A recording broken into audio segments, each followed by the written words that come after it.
certainly did not have the misfortune of growing up in a remote area, but I grew up in Surulere. I grew up in an average community in Lagos. I grew up when the civil service, the average civil servant in Nigeria knows really well what it is to be in public service.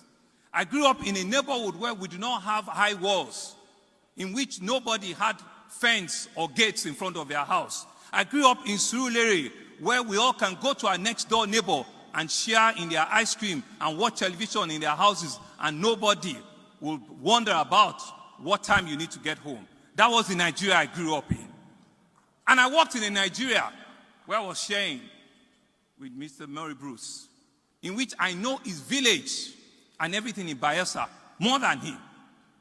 32 years ago, as a young man too, I traversed the entire Niger Delta, prospecting oil, not minding that I came from the southwest, ensuring that water gets to my middle line here, looking for oil in Peretoro, in Ojobo, in Letubene, in Ekremo, in Degama, in Buguma, in Abonima, ensuring that Nigeria can take me to the heart of Boko Haram. I have lived and worked in Kukawa, which is the farthest local government in Borno, sitting next to the Lake Chad Basin, sitting and walking with Scorpion in the morning in our caravans. We were not deterred. We were not stopped as Nigerians. We saw ourselves as Nigerians at that time. What has happened to us? I'd worked in Bauchi, from Azare to Toro to Das in Bauchi State. I've worked in Ikorabas. Now I sit in Lagos, in Beria, in Soin. That is the Nigeria of our pride. That is the Nigeria that Dr.